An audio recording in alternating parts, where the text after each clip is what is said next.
Ladies, gentlemen, dear colleagues, friends, please, we are already more than 10 minutes late. And when I accepted to chair this session, actually, it was because it was squeezed between the refreshment and the lunch. So I said that maybe it was a sign of something. What I didn't realize is that I was chairing a session with very prominent philosophers. Actually, there are many philosophers around here. I thought there were too many in the French committee, but I think that there are many more here, and I'm very scared of that. And I was thinking this morning about my philosophy teacher at the high school in France, and it was desperate about my case. And if he saw me today introducing philosophers about very important concepts as autonomy, and probably we will discuss also, at least in the second part, about solidarity. So to be more serious, I think that we have been in the middle of very important things from the beginning of this meeting, which I thank the organizers to have organized, actually, for this anniversary, which is great. And we have to really discuss more in depth about all those concepts. And from the discussion we have had here, we have probably not enough time to discuss things. So we will have to prolong that over lunch, maybe. Maybe it was the case during the refreshment already. So autonomy is something which is very fundamental. It's one of the pillars of bioethics and ethics of medical care. I don't like pillars because to me it sounds a little bit like pillow and it's something on which you rest. And I don't like that very much. I don't like principles either, because principles are really something which is at the top of and which comes first. So if it comes first, who cares about what comes last?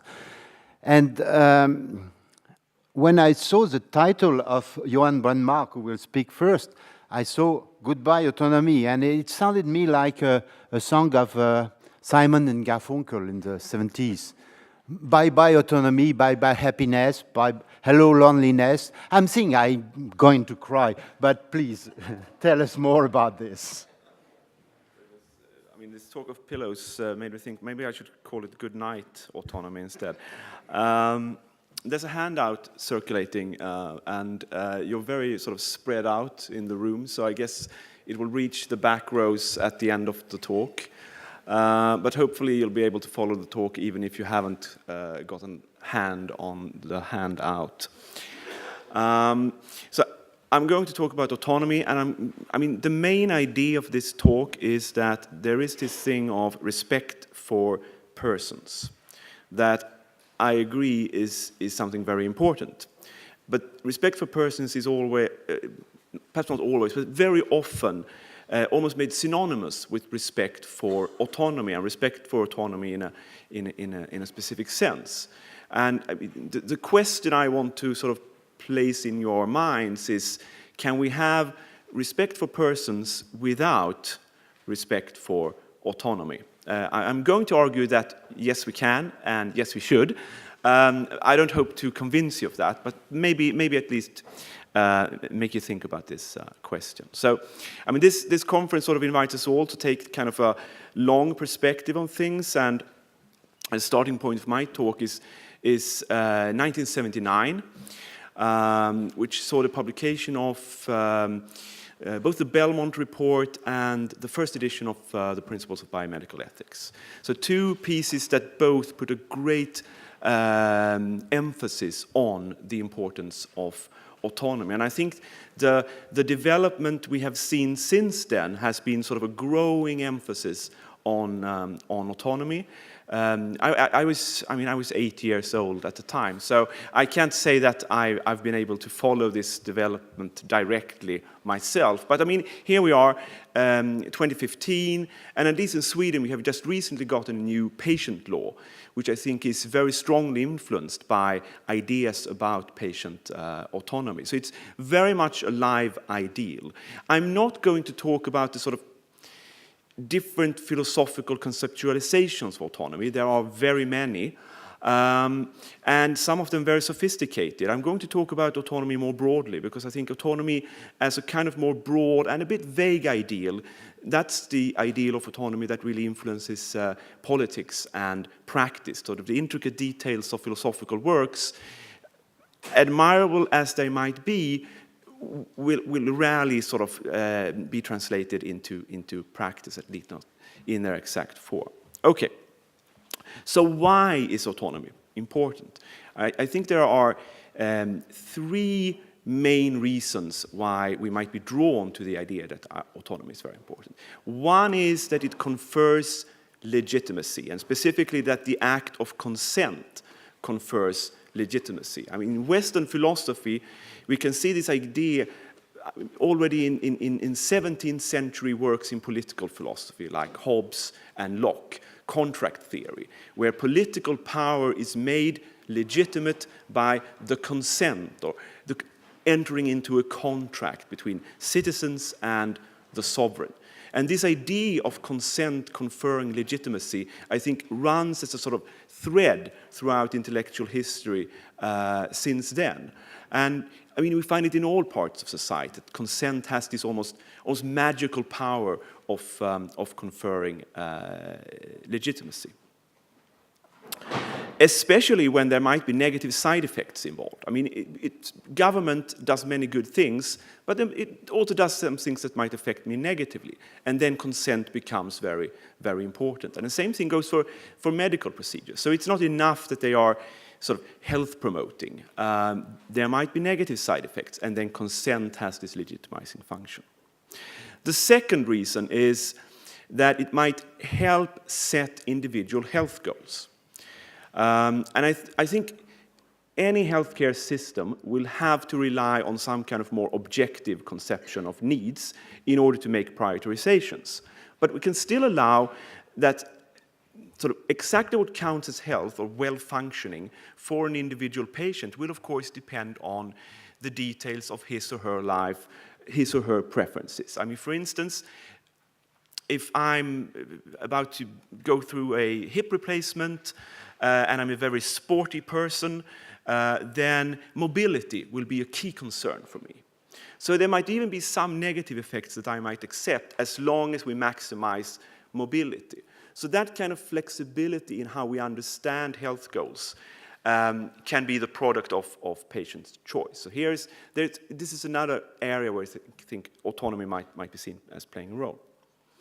And thirdly, autonomy is generally seen as something good in itself, so it's valuable. To be a person is to exercise autonomy. So this is something that means that autonomy really should be prevalent in all areas of society. And biomedicine and biomedical research should be no exception. So if autonomy is generally very valuable, very important, of course it should be important here as well. Okay, so lurking in the background, because I think we need to look at what's lurking in the background here, and the kind of ideas about human beings that we find in the philosophical tradition. Because there is an idea here that there are kind of like two levels of moral standing. So we have other animals. We should care about other animals. We shouldn't mistreat them and so on. So animals have moral standing. But we also think, or tend to think, that human beings have kind of a higher moral standing. And the idea is often then that human beings are persons, animals are not. So that's why we are accorded this higher standing. And then our capacity for autonomous choices can be this kind of thing that we might refer to as saying, this is what makes human beings special. So there's an idea about human beings and the features of human being and the features of human decision-making, what makes us special. And I'm just going to briefly summarize that kind of model that you can find explicitly in many works in philosophy and also in other areas like economics. And even when you don't find it explicitly stated, I think it's lurking in the background. So this is a picture of human decision-making that is kind of a three-component picture. One aspect is about motivational or evaluative. And here, the idea is that, I mean, in everyday life, we think that we have habits, we have desires, we have wishes. I mean, there are many kinds of motivational states. But philosophers and economists as well, they tend to want to boil this down to a single motivational state, like preferences. So all our motivations can be boiled down to sets of preferences. I prefer A to B, B to C, C to D, and so on. So this is one thing that we are equipped with as being persons. We have sets of preferences. Then there is a cognitive idea, or an idea about cognition. That it's not enough that we want things, we also need to know things. And then there's an idea about information as consisting of bits that can be pooled together, but where the individual bits are evaluated in terms of two criteria: truth and relevance. So good information is about having all the relevant information that's true, or at least likely to be true. So we pool information until we get to the point where we have that pool of information, the optimal pool of information. And then there's an idea about procedures, that being a rational human being involves being governed by certain principles of rationality, structuring our choices in certain ways, and making expected utility calculations. So we have the information, we have the utilities from our preferences, we just need to put these together, we get the expected utilities, and we can make an informed choice. So that's kind of a standard model. Now, there is a problem with this model, and that it misrepresents human decision-making. So I think somewhat ironically, the 45 or so years, 35 if we go back to 1979, but 45 if we go back to the start of certain kinds of research in psychology. So the period of time where this idea of autonomy has been gaining in importance politically and societally has also seen a lot of work in psychology and some in behavioral economics, showing that human beings don't function like that, at least not always. So if we take preferences, for instance, these are often vague and in flux, and the exact ways in which they are elicited and choices presented to us actually will affect what we prefer. It's also the case that we constantly modify our preferences in the light of what we think we can, how well we can succeed. So in order to avoid disappointment, we modify our preferences so they become more realistic. So it's not like we have a set of preferences and then we encounter information and then we put these together. It's much more for going back and forth. When it comes to information, it's not that we just pool information, looking for whether it's truthful and relevant. We construct stories, we construct pictures of information. Also, information that's encoded in pictures will often have a greater effect on us than information that's encoded in words. So this also means that depending on how we receive information, we start structuring it to certain kinds of stories or pictures. And information that we get at a later stage will then be fitted into an already existing story or picture. So there are important framing effects. So the order in which we receive information greatly affects how we will perceive the situation. So this is a very different picture from the idea that we just pool information as long as we get all the relevant and I mean some of these consent forms. Here is all the true and relevant information, 5 pages of it. If we only provide them to people, then they have all they need to make an informed decision, and that's not how our decision making works. Finally, when it comes to procedures, we have these principles of rationality. We are capable of obeying certain kind of laws of logic and reason probabilistically, but we are often very bad at it. And most often, we go by gut reactions, we go by different kinds of heuristics.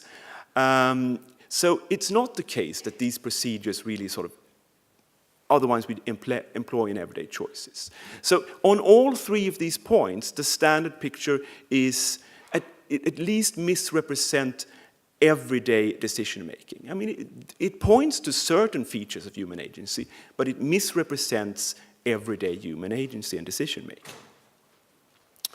I think that if we recognize this, then these three reasons for valuing autonomy suddenly becomes to look a bit more suspect. Because if our preferences, the way we receive information, arbitrary factors will depend which way we go in our choices, then why does our choices have this kind of, why does consent have this kind of magical legitimizing power? Individual health goals, again, if they are in flux and fluid, then getting a patient to commit to certain ideas at one point of time after having received certain information, why is that the definitive factor here? And this valuable exercise, this sort of intrinsic value to autonomy. Well, again, if our agency doesn't really function in that way, then why should we think that this has this great intrinsic value? I mean, I should say that this is not to say that we are constantly bad at making choices. I mean, there are some people who are putting forward these kind of arguments as saying that, look, this means that we human beings are really poor at making choices. I think we are often very good at making choices. But we are good at making choices when we have had repeated exposure to those very choice situations. So repeated decision-making in certain areas allows us to calibrate and recalibrate our sort of gut reactions, our immediate responses, until they become good. But this means that our competence, in contrast to this picture where competence is about certain general principles of rationality, our competence is actually fairly spotty. So we are competent in specific areas, and areas with which we are unfamiliar, we tend to be less competent. And of course, for most of us, when we get to make medical decisions, we enter into areas with which we have very little experience. So we are fundamentally incompetent when we enter into those decisions. And I think the kind of models we have for how to respect us as persons need to reflect that. Okay, so what is to be done? I mean, this is where we get to the kind of more sketchy part of the talk. I mean, my sort of main idea is that we can perhaps do a lot of work with the notion of dignity, which is also an important notion. I mean, I know that there are some attempts to sort of reform autonomy, so that one might say, look, there's a Kantian conception of autonomy that works much better, or there's a relational conception of autonomy that works much better. I think to some extent that there's something to those ideas, but I also think that's sort of like too late, because the ideas of autonomy that infuses politics and public discussions are so infused with that kind of traditional understanding of autonomy. It's very difficult to reshape that notion. So I think it's better to pick a notion which doesn't have much precise content. And I think dignity is a prime candidate in that, in that respect. So it's ripe for loading with more specific content. And it's already a recognized value. So the idea here is to understand dignity in terms of what it means to lead a dignified life or have a dignified existence. So it's a kind of political conception of dignity. I mean, I know for some dignity is kind of a metaphysical feature of human beings. Maybe it is, maybe it isn't. But I'm looking at sort of dignity as something that characterizes persons as members of society, and where dignity is therefore constructed through how we relate to each other in society, how we construct our intuitions. If you also believe that dignity is a magical metaphysical property that all of us have, then okay, let's say that we have it, and because of it, we should have that kind of society. I mean, I think we can let go of the metaphysical side of it, but I'm not sort of wedded to that idea. Okay, so we need to sort of create a kind of picture of what it means to be a person, to lead a dignified existence.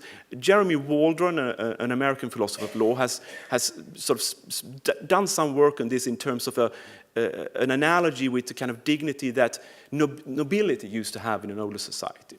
But then sort of this thought experiment in a way, okay, so that kind of nobility, that kind of dignity was inherently tied to a hierarchical way of being. But could we have kind of an egalitarian version of that, where we're all privileged? And I think there are already, I think, for instance, the human rights regime, in a way, can be seen as providing a kind of blueprint for that kind of society and what it means to have this kind of dignified existence. My idea here that I'm going to present is that we can boil this down into 3 sub-values. One is integrity, about having some kind of untouched core. So this is part of having a dignified existence, not having to compromise with one's core values, for instance. But also to have informational integrity, to not having one's privacy invaded in different ways, but also in relation to one's body, to not be sort of handled brusquely by other people, but there are certain limits to how we relate to each other's bodies. So there's a certain kind of deference that characterizes having a dignified existence, and I think integrity captures some of that. Another factor, I think, is what might be called independence, and this is very similar, I think, to some of the ideas that you find on relational autonomy. It looks at relations of power.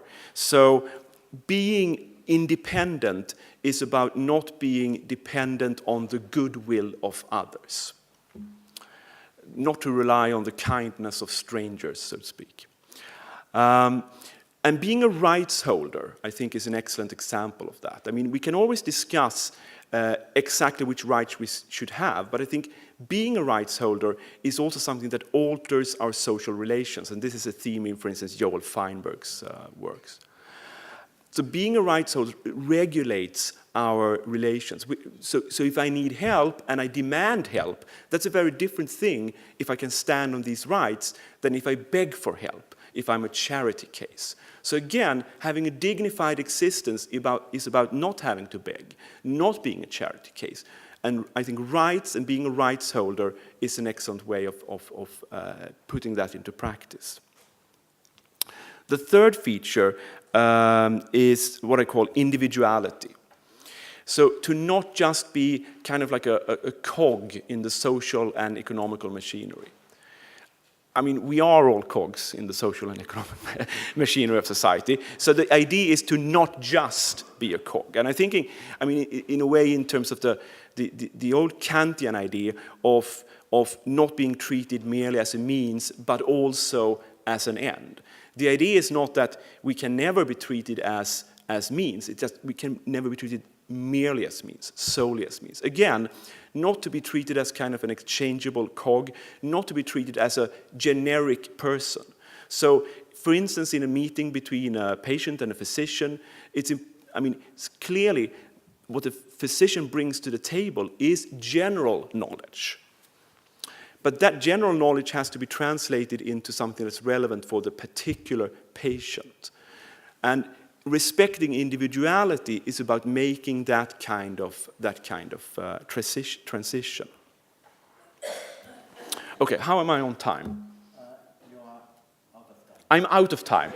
Okay, could I add just some finishing comments? No problem with me. It's okay. for the following I mean, speaker. I think I've gotten to the end point.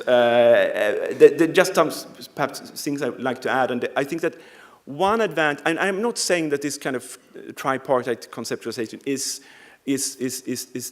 ultimately the best one. It's sort of, that's where I'm currently at in my work on this issue, but I think the main idea here is to try to conceptualize respect for persons without making use of autonomy, this kind of magical capacity that we don't really have.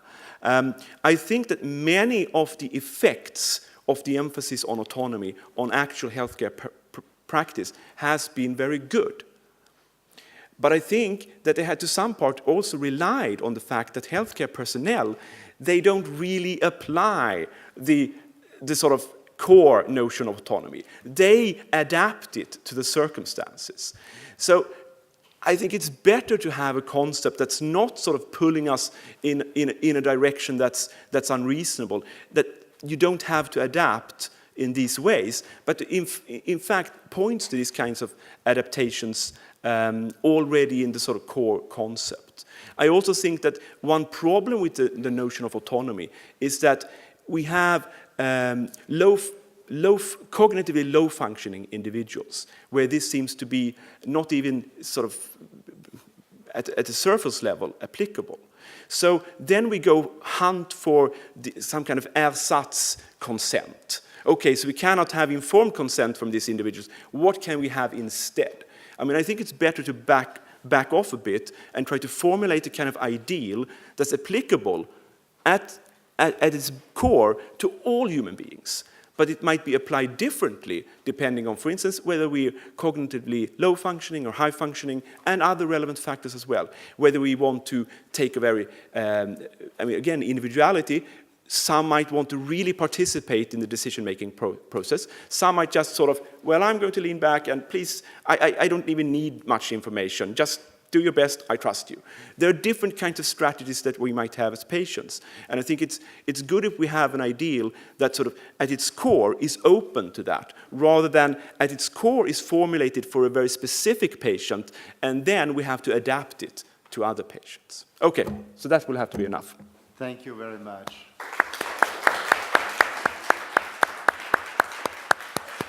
So, since there are many philosophers in the room, as I said, and there are as many opinions as there are philosophers in the room, there will be plenty of questions. I think we can take 2 or 3 questions only. So the first one is Peter Dabrock.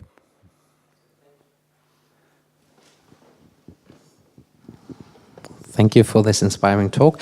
My question might go beyond medical ethic, but I think it will not go beyond bioethics.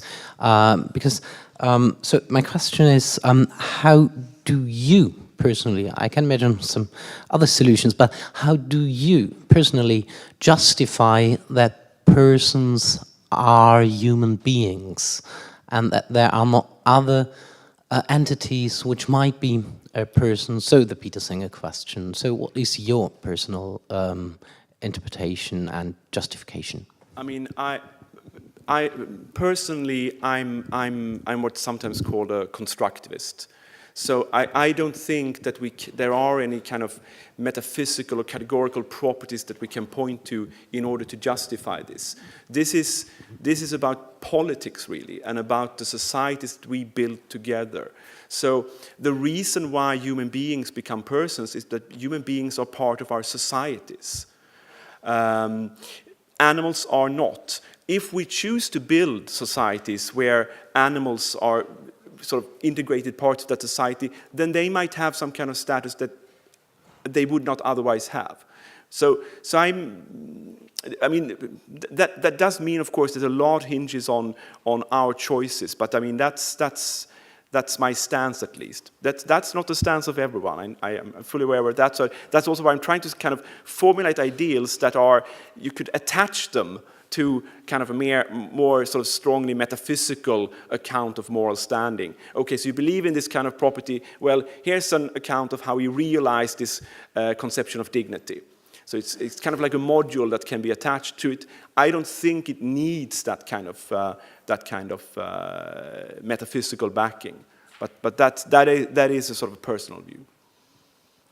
Thank you. That was a very thought-provoking talk. So, as we discussed briefly last night, I think the picture of coming out of psychology of people as being horrible decision makers misrepresents the research. In fact, I think in the theme of your talk, I think it's actually a discourse for self-serving reasons that actually undermines the principle of human dignity. And I think factually, if you look at the psychological studies that failed to replicate in the big study that came out in Science about 2 weeks ago, there were disproportionately studies that purported to show people as being flawed as decision makers. So it seems to me, so I want, but we are imperfect. I thought you actually had a very balanced characterization. Would you, so my philosophical question would be, would you say if you treated me in a dignified fashion, would you be doing everything possible from your part and from my part to afford me the kind of autonomy that would allow that principle to hold?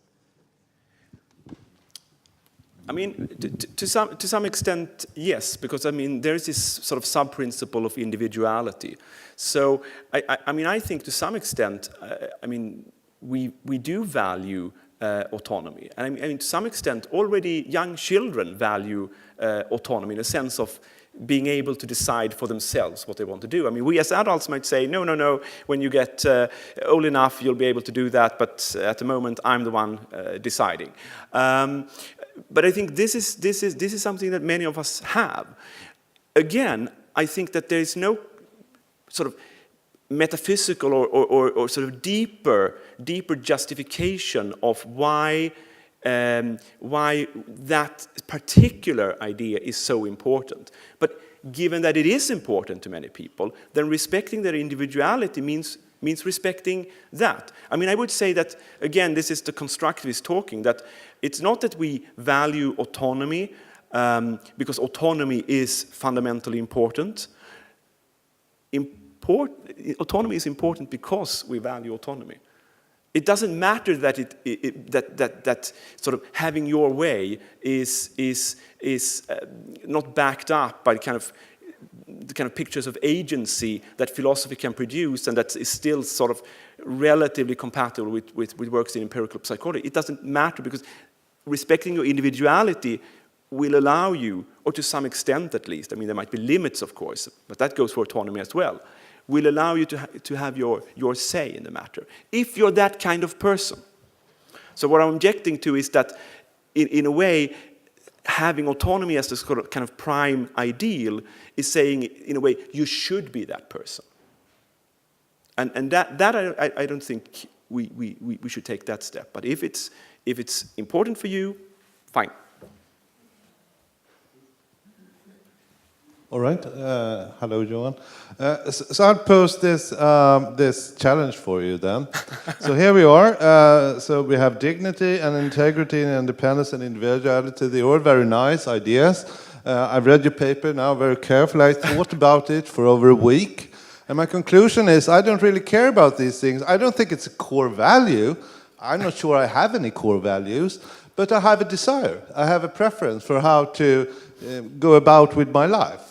So then I suppose to be that you would say that there's something wrong with me, and it would be okay for others to make me sort of conform to the ideal that you paint out here. Because autonomy is nothing to care about, it's only these other things. So how would you sort of respond to that? I mean, I think I would say, since this is a political conception of dignity at root, I mean, I would say that, okay, I mean, you might think whatever you want about dignity. You might think it's nonsense. I mean, many philosophers do. But look, society is built around these principles. You have this standing as a person, as a member, being a member of this society. And that means the society will enact certain kinds of protections for you. I mean, I would say no. Yes, because I would say no, because what we know about human decision-making, I don't think that sort of there is anything in your decision-making that makes you better at making that kind of choice than the kind of sort of reasoned processes that have produced these institutions. So, I mean, again, I think human rights regime is an example of kind of an institutionalized version of this. And you can't waive these. You can't say, right to life, I don't know, heck, if I can download this app on my smartphone and sign away my right to life, then, I mean, I still want to do it. So I think there needs to be certain kinds of protections. And then there should be room for individuality, but the rights are not waivable, not these rights at least. Jean-Claude, the last quick question and a swift answer, please. Yes. Thank you very much. Dignity, independence, integrity, which is very important, is how we consider and treat people. But in autonomy, there is an actor or co-actor dimension which is lacking, I think, in this. So if autonomy has no meaning, if it's not in the context of solidarity, right? Because you can do what you want, but if you can't do it, it's your problem. So it's an emerging process, and it's building something in the context of others. So I'm thinking, our law about patient autonomy in France from 13 years ago, it's called health democracy.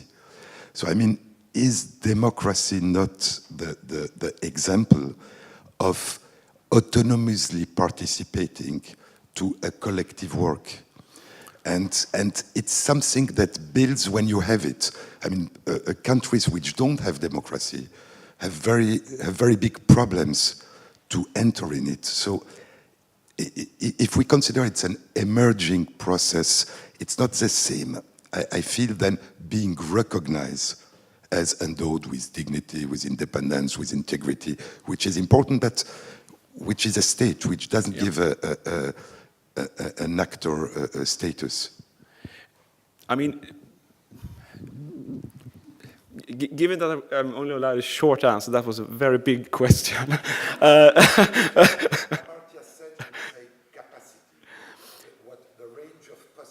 Yes. So I'm not saying that everything can be reduced to dignity. I'm just saying that dignity can be this kind of capstone value that autonomy perhaps is today. When it comes to non-democracies, I think that this kind of independence idea about being a rights holder is often something that is lacking. One is dependent on the goodwill of the regime. But I think that there are many different aspects here, because I think that for many of us, democracies also involve a strong element of rule of law. So I think rule of law is an incredibly important element. And in Sweden, in German this is Rechtsstaat, and in Sweden we have a similar expression. I don't know if there's exact correspondent to that in English, but being that kind of society where we have rule of law, that I think is extremely important for leading a dignified existence. And I think that when you work that out, democracy will be a part of it. Okay, thank you very much. It's very frustrating to cut the discussion at this point. We thank you very much, Johan, and for the questions also. Thank you. Now I'm calling Christine Seiler, please, about the making of altruistic bodily exchanges in medicine. So I saw words in this which evoked to me also another song. It's a song by a person we talked about for another reason yesterday, is Dolly Parton. Yes, I know songs of Dolly Parton, and she was making a song about the giving and the taking. Here it's a giving and the selling, but we could probably elaborate on that sometimes during lunch only. Please, thank you very much to tell you more about these exchanges. Thank you. In September 1983, Dr. Barry Jacobs sent out a brochure to 7,500 American hospitals offering to arrange contracts between patients with end-stage renal disease and potential organ sellers. The initiative spurred debates. The state of Virginia forbade the buying and selling of organs a few months later, and the U.S. National Organ Transplant Act soon prohibited any interstate commerce of organs or parts of them. And the Senate report that accompanied the latter law stated that, and I quote, "the human body parts should not be viewed as commodities," end of quote. And some years earlier, the Council of Europe had declared that for-profit bodily exchanges must not take place. And these laws were timely. The development of anti-rejection drugs in the 1970s, as we know, had made it possible to repress the body's immune system and drastically reduce the rejection problems. In the 1980s, transplantation activities expanded, the demand for transplants increased, and a black market in organs started to sprout. Now, medical practice and research increasingly involve making individuals' bodies, or parts of them, available to others in different ways. Organ donation is a paradigmatic example here, but a number of bodily tissues and cell types are also transferred between bodies for therapeutic or reproductive purposes, and some individuals offer their entire bodies temporarily for the benefit of others, as in surrogate motherhood, or as sites for testing new drugs and treatment in clinical research. Two ethical frameworks have come to guide much contemporary thinking about these exchanges in medicine. The dominant framework of gift-giving, where exchanged body parts and bodily services are understood as gifts, and those who provide them are typically conceptualized as engaging in caring, altruistic, and generous acts, and that of selling, in which bodily exchanges are considered market exchanges in decisive respects. And these are typically understood as mutually exclusive. As two examples, the World Health Organization explains in its guiding principles on human cells, tissue, and organ transplantation that cells, tissue, and organs should only be donated without, and I quote, any monetary payment or other rewards of monetary value, and I quote, and that payment undermines altruistic donation. The Declaration of Istanbul, whose condemnation of organ sales, organ trafficking, and transplant tourism has been endorsed by medical and transplantation societies worldwide, urges that transplantation be considered, and I quote again, the gift of health by one individual to another. Now, the ban on the buying and selling globally is particularly strong as regards organs, with Iran as the oft-quoted exception, and less so, for example, as regards eggs. Nevertheless, the altruism in altruistic donation of organs, tissue, gametes, or blood, and altruistic surrogate motherhood is often used as a synonym for not-for-profit, which means they're not for providers' profit in national and international policy and law. And this is a first tendency, I would say, in debates about the ethics of bodily exchanges in medicine. As a second tendency, there is a dissatisfaction with the framing of the debates in these oppositional terms, gift-giving versus selling, among at least some scholars. Now, critical voices have, as we know, for some time cautioned that the gift-giving framework tend to emphasize the beauty of the gift, downplay potential problematic sides such as physical risks, inconvenience, emotional difficulties that the exchange may involve, and risks for social pressure to donate. Scholars have emphasized in particular that organ donation can involve an implicit expectation of reciprocity that may be difficult or even impossible to reciprocate and for recipients to fulfill, engendering what Fox and Swayzer has called the tyranny of the gift.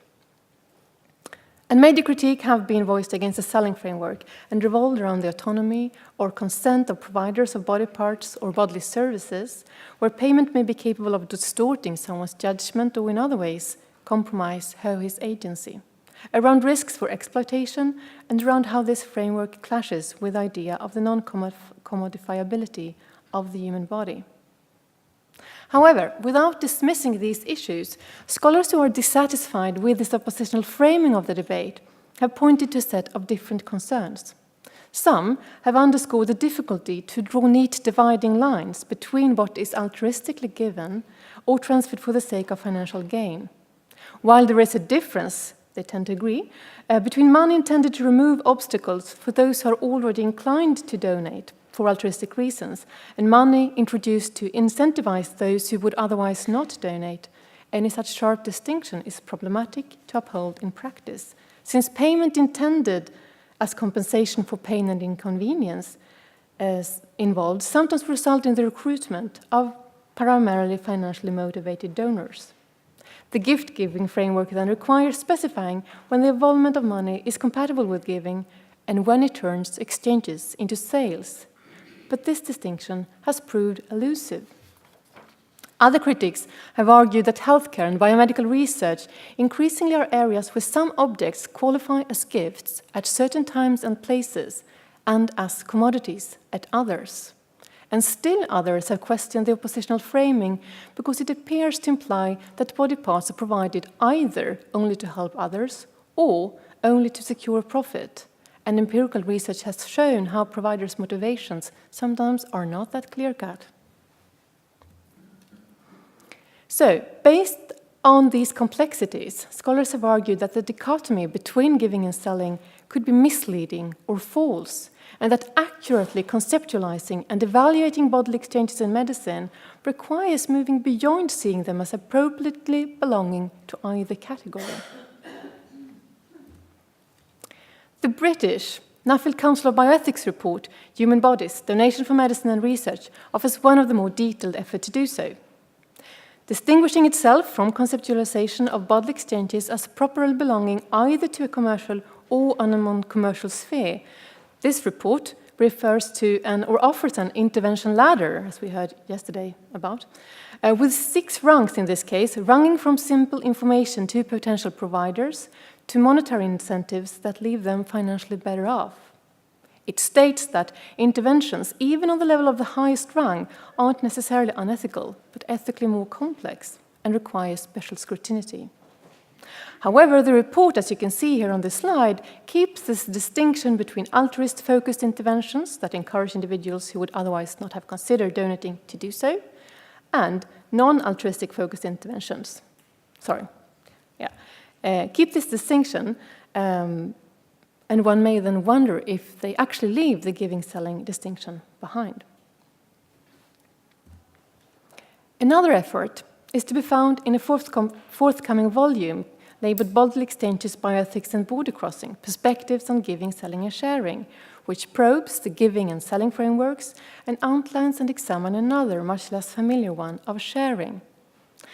When exploring this alternative sharing framework, Eric Malmquist and I suggest that to think of an exchange in terms of sharing is to emphasize its relational and social character. Our point is not that giving and selling are not also relational acts, but that the language of giving and selling in these bodily exchanges in medicine seem primarily to bring 2 parties to mind, the giver and the receiver, or the seller and the buyer. While the concept of sharing, in contrast, seem apt to connote relationality in a more profound sense, to recognize the multiple relationalities that exchanges can involve, and the temporal extended quality that exchanges may have in ways that neither the selling nor that of giving really seems to do. And by virtue of these 2 features, the notion of sharing could perhaps be apt to capture some of the complex social connotations that surround bodily exchanges in medicine and enable us to understand and discuss how these exchanges can be shaped by pre-existing relations and communities, arise from a prior basic sociality, and engender new forms of lasting relations. And this could help make sense of some experiences that tend to be puzzling, given that we start in a giving or selling framework.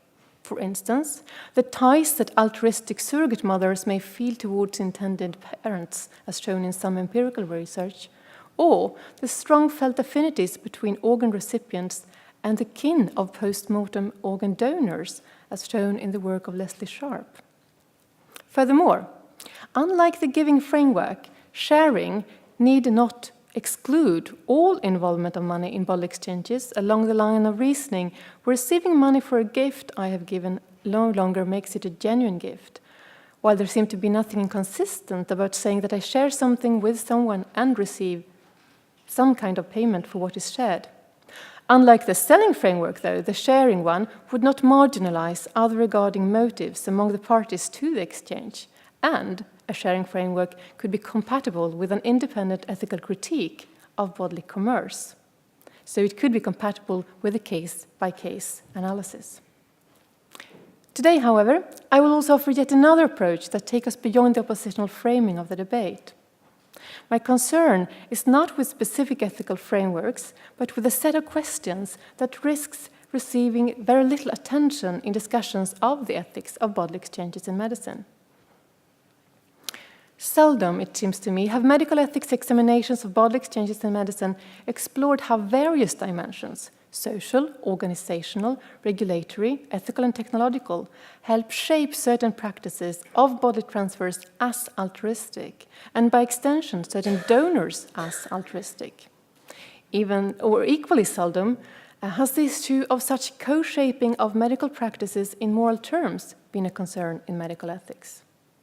But this, I think, is unfortunate, and I will use the case of egg donation in Spain to make this point. To give is the best way to receive. Give eggs, says the website for one of the egg donation programs in Barcelona. In Spain, those who give egg either receive a fixed amount only or a fixed amount plus reimbursement of costs incurred as a result of the donation. In 2012, the fixed amount given to egg donors ranged from 700 to 1,300 euro, according to a study by Pennings and colleagues. Spain has established itself as a transnational egg donation hub. The law from 1988 made assisted reproduction technologies available to any woman irrespective of civil status. It also established that gamete donation should be voluntary and that IVF treatment, or that the donation was anonymous, and that children born after IVF treatment with donors only were to be given non-identifying information about the donor, and that the donor's identity only were to be relieved in extraordinary circumstances, such as if the child's life is in danger, which also make this law contrast or conflict with some other laws in Spain that emphasize the children's right to know their origin.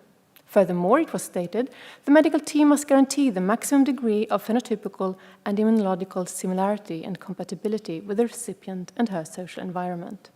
And these requirements are repeated in current law, which adds that any information or advertisement for donation or for gamete donation must respect its altruistic character. However, while studies of Spanish marketing material for IVF indicate that clinics frame the procurement of eggs in terms of women helping women, solidarity, and altruism, a quantitative study by Pennings and colleague again has shown that while 30% of 450 donors in that study stated pure altruism as their motive, half of them explained that they donated for altruistic and financial reasons, and 19% stated only financial reasons as their motive.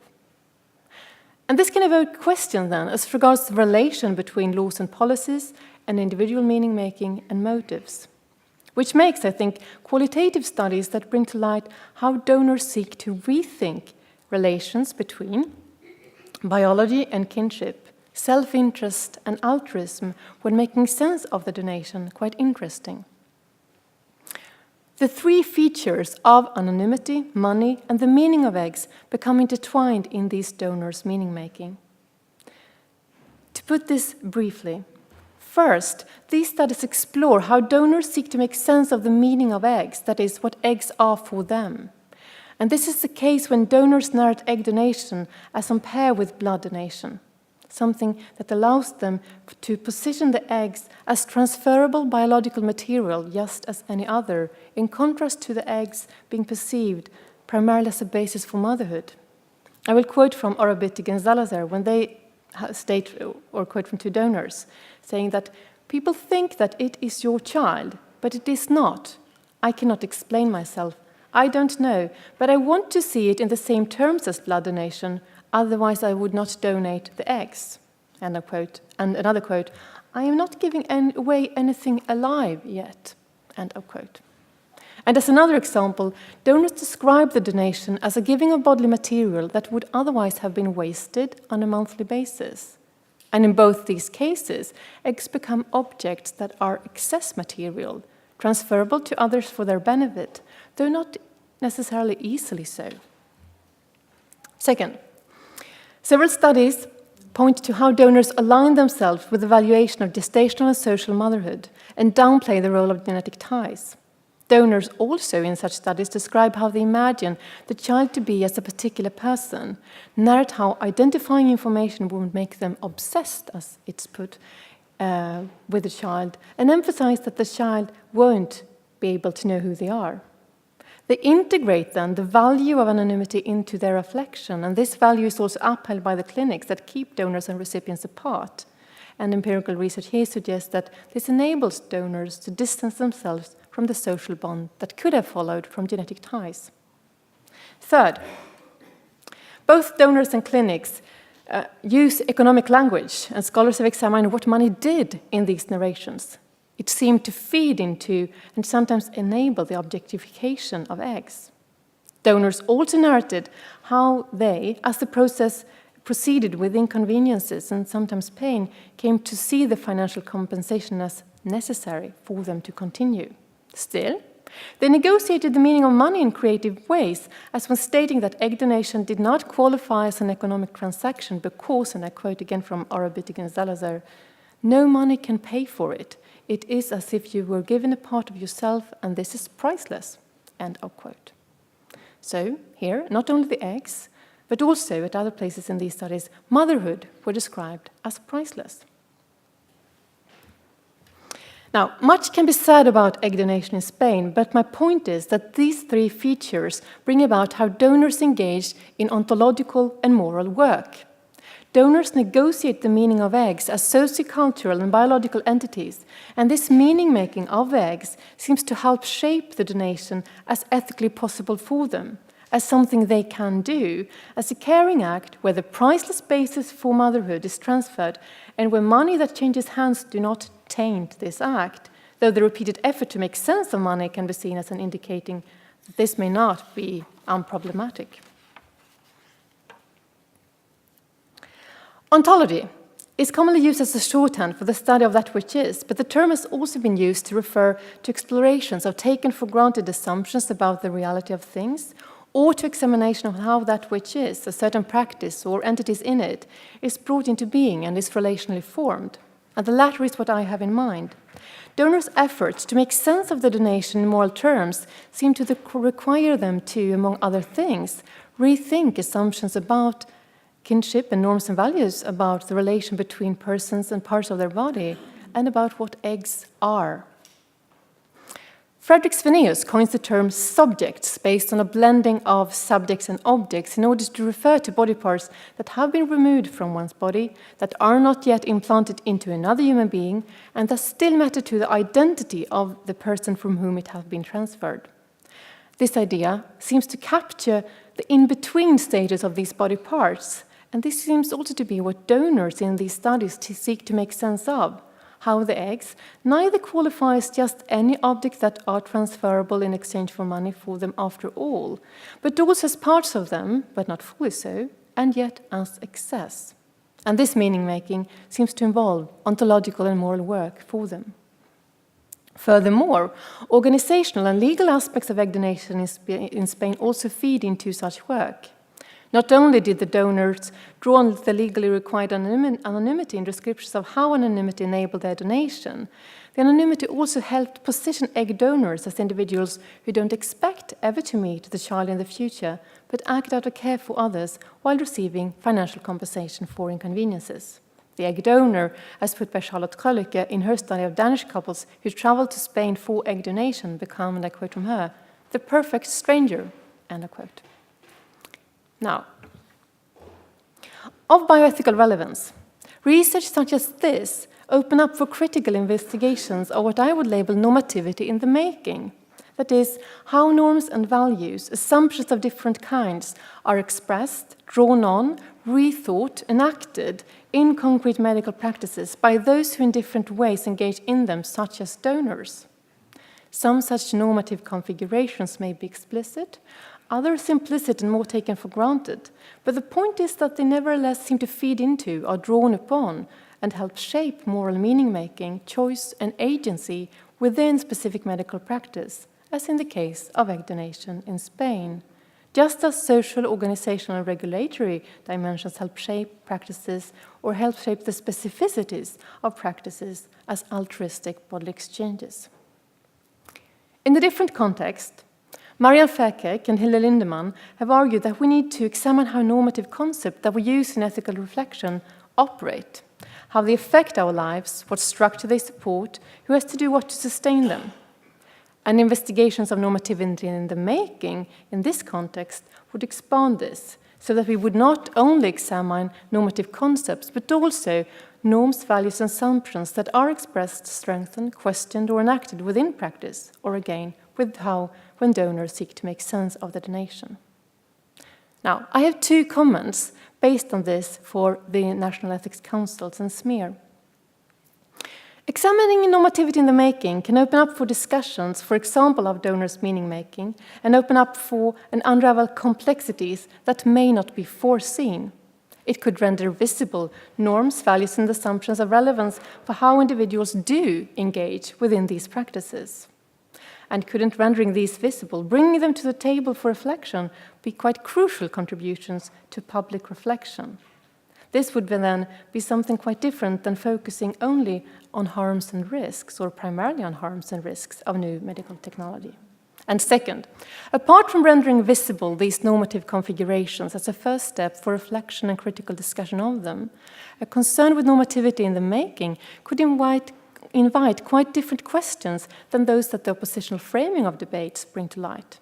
It could invite philosophical inquiry about moral self-formation, about how we come to see donation as for us, about the conditions for choice and agency within specific practices that would take us beyond any concern with informed consent only, and remind us that it is not enough, perhaps, to examine ethical aspects of medical technologies and therapies before they come to be used, and not only in urgent situations, though this is all well as well.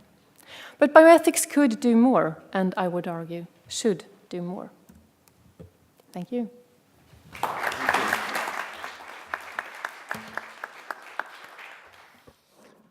So the paper is open to short discussion. Jean-Claude? Thank you very much. What I understood always is that gift has no transcendental value, but that if you give a price, €1,000, as you said, the people that have the less money will consider it as important, and the people which have more money will consider that it doesn't interfere. So the paradox would be a solidarity system in health where the most fragile people contribute to the less. So the question I was asking, because I didn't see it in your presentation, do you know if the socio-economical profile of the egg donors in Spain is different from that in France or in Great Britain, where there is no money involved? Yeah.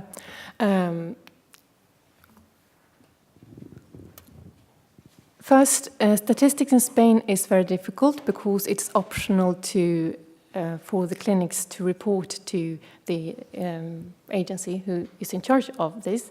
So there are the statistics. Given that, still, what do exist is descriptions of. So the money that's given is then between 700 and 1,300 euros, and that is the lower of these sums is higher than, and these are from the year 2012. And I looked up the statistics for the average minimum or the minimum salary level in Spain at the same time, and that is lower than what you would get from donating. So I think that, and my concern is also with how, when we focus only on gift giving versus selling, I think that we miss out on the complexity here. We miss out on the social dimensions. We miss out on the social context in terms of why would someone donate? What are the reasons? It's not enough to focus on motivations here. What are the level of unemployment rates? What are the other factors here? I don't know if that answered really your question, but statistically, it's not so easy. Healthy volunteers for testing drugs, at least in France, healthy volunteers testing drugs, at least in France, where you get a retribution, which is not very, it's a little bit like the same. When you look at available statistics, it's young people without work or poor people. So I find it paradoxical, once again, that it's asking the contribution indirectly of the most fragile people for the benefit of the collectivity. So what do exist also are, the majority are very young. What has been reported is that the majority is very young, and there are also a number of ethnographic studies looking at from where, so it's not only Spanish citizens, but women from Eastern Europe who travel there to become egg donors. So of course you have a major issue here that concerns unfair or justice issues. Thank you. Peter? So thank you for your talk. I like your methodological approach, what you could call abductive approach, to bring together conceptual questions and a concrete case, and look what is the outcome, bringing together these different perspectives. So I could raise my question in a methodological way, but I'm more interested in the conceptual one, because you started with putting forward this opposition between gifting and selling, and introduced the third concept of sharing. So in the end, perhaps I was lost, sorry, but in the end, I don't have the feeling that you came back to this opposition and introduced the add-on value of the concept of sharing with regard to the case you addressed. So, Right. and there I would learn a little bit more about what does that mean Yeah. for the concept of sharing. Does it also create these kinds of obligations, of ties of recognition, which we now in the debate on gifting, and I would say the level must be of Michel enough, if we talk about gifting and not of Morse and all the others ahead, if we there have an add-on. Thank you. I really needed to squeeze this into a short presentation. And I think that, so what we want to do and what we think that the added value of sharing is both that it brings to light certain aspects that tend to be downplayed or missed out in this dichotomous debate. But what sharing also could do is to help us look at how things, so sharing has many connotations. Sharing out or dividing is one of them. And that leads us to the justice or the reciprocity and justice concerns. More, I would say, than the gift-giving framework would do, and more than the selling one absolutely would do. And the idea with it is not to argue that this is a framework that would cover the whole field, but rather, can this help us approach these things differently?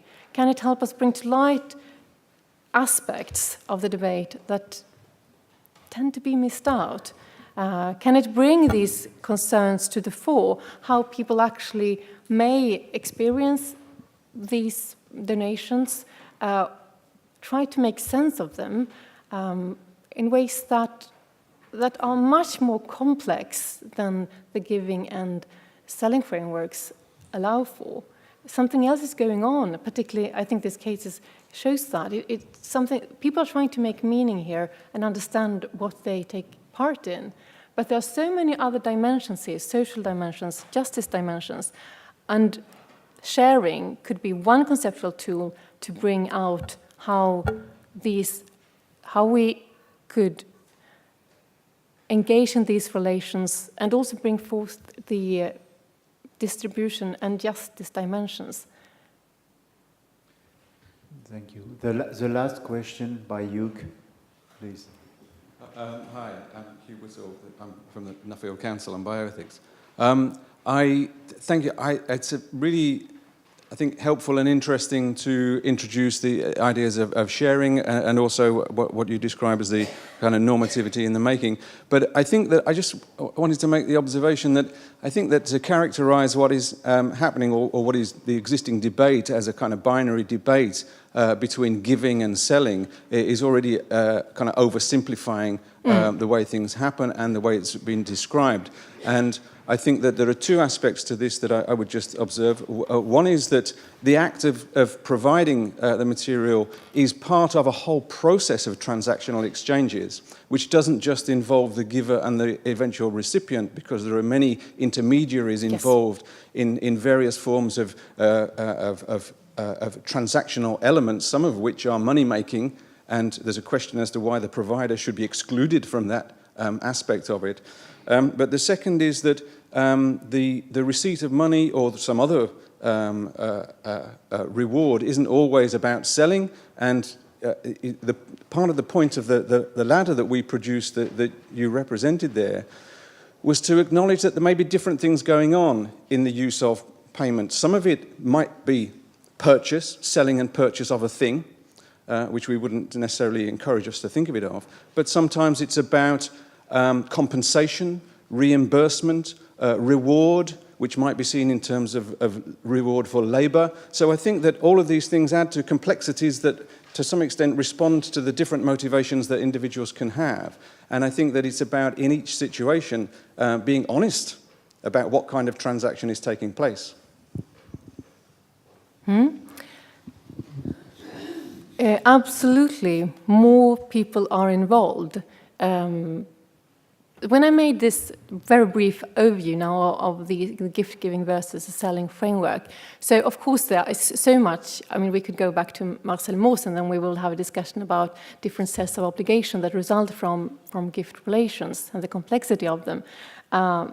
Still, the idea is that sharing actually helps us bring forth the multiple relationalities that are at stake. So surely more than the providers, or a variety of kinds of relations are involved here.